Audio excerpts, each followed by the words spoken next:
Question number 10, Iain Lees-Galloway. Thank you, Mr Speaker. My question is to the Minister of Immigration. Is the immigration system working in the best interests of New Zealand and of migrants? The Honourable Michael Woodhouse. Mr Speaker, overall, yes.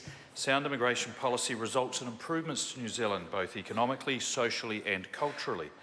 For migrants, the immigration system supports a great visitor or tourist experience, work or business startup, and for those staying longer or permanently, our settlement support framework is recognised as world-leading. Supplementary question. Supplementary question, Iain Lees-Galloway. Given that answer, why is Hyderabad-based immigration agency Kiwi Overseas allowed to continue advising people who wish to study in New Zealand, given that Immigration New Zealand has identified it and several other immigration agents that are still operating as having committed, quote, significant organised financial document fraud? Mr Speaker.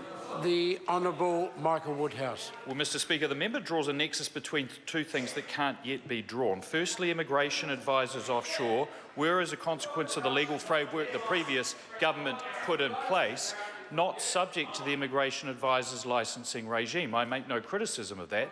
Part of the reason for that was it's very difficult to police. But secondly, I'm aware that Immigration New Zealand are following up lines of inquiry in respect of that organisation, and where it's appropriate to take action, I know they will do. Supplementary question, Right Honourable Winston Peters. Minister, if the immigration system is working so well, why has the Immigration Advisers Authority received 143 complaints this year about dodgy education agents based in India giving advice about New Zealand immigration unlawfully? Speaker. The Honourable Michael Woodhouse. Well, Mr Speaker, I don't have the data to back up the comments in the member's question. They may well be right, but what that would say to me is that people have confidence in speaking up when they see breaches of the licensing regime, and I would expect the IAA to follow up on them. A point of order, the Right Honourable Winston Peters. To help my colleague, I seek leave to table MB's Official Information Act report to us of the 5th of August, dealing exactly with that number relating to my question. Order. Leave us sought to table that particular OIA. Is there any objection? There is none. Oh, sorry. Is there objection? There is objection. Supplementary question, Iain Lees-Galloway. Why did the Immigration Advisers Authority, a department of MB, accredit Vinod Kumar Sharma of Kiwi Studies Private Limited as a licensed immigration agent able to advise people seeking work visas and all other New Zealand visas when Immigration New Zealand, another department of MB, had previously identified him as being involved in, quote, significant organised document fraud, end quote, relating to student visas? The Speaker. Honourable Michael Woodhouse. Mr Speaker, in respect of the application, I'm advised that the person referred to in the member's question has been given a provisional licence. Secondly, I don't have the information about the specific details, but I would expect that the Immigration Advisers Authority believed that that applicant met all of the criteria for admission. In respect of the accusations the member makes, they are subject to an investigation, and I'm watching it closely. Question. Supplementary question, Iain Lees-Galloway. Is New Zealand seen as a land of possibility for foreign students because they can get permanent residency easily, given that 40% of skilled migrant visas are issued to former students and half of those go to people with sub-degree level qualifications? The Honourable Michael Woodhouse. Mr Speaker, I'm not surprised that New Zealand is seen as a land of opportunity, and in a growing economy with a confident nation, there are a number of people who want to come here, including to come and study to get a world-class education. The member plays with the numbers in respect of the sub-degree qualifications going on to gain residence. What he doesn't tell you is that since this government came to office, the number of visas for residents granted has dropped considerably during that time, and that does skew the proportions of those with degree and sub-degree qualifications. Point of order, Iain Lees-Galloway. Mr Speaker, I intend to seek leave to table a document. It is a document published on a website, but it's a Bangladeshi website, so difficult for members of the House to access. Sir, I seek leave. The document. Yeah, I seek leave to table a document. Order. This is a point of order. You're right.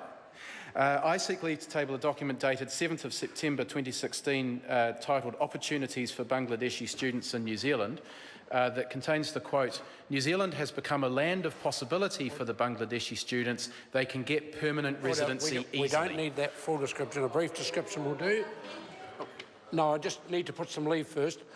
Leave is sought to table that particular document. Is there any objection to it being tabled? There is objection. Supplementary question? Supplementary question, Iain Lees-Galloway. Thank you, Mr. Speaker. How can the immigration system possibly be working in the best interests of New Zealand and migrants when it allows fraudsters to slip people through the back door into residency, into low-skill, low-wage jobs and into the hands of the next person who's waiting to exploit them? The Honourable Michael Woodhouse. Speaker, I reject all of the prefacing comments in that member's question. Order. Supplementary question. Order. Supplementary question, Denise Roach. Thank you, Mr. Speaker. Does he intend to deport any of the Indian international students who have been taken advantage of by unscrupulous immigration advisers? The Honourable Michael Woodhouse. Mr. Speaker, in respect of that cohort, each case will be judged on its merits and individual decisions will be made in respect of them. This isn't a blanket decision. I would reiterate that any visa application is the responsibility of the applicants to verify the veracity of the data contained in it. Supplementary question, Denise Roach.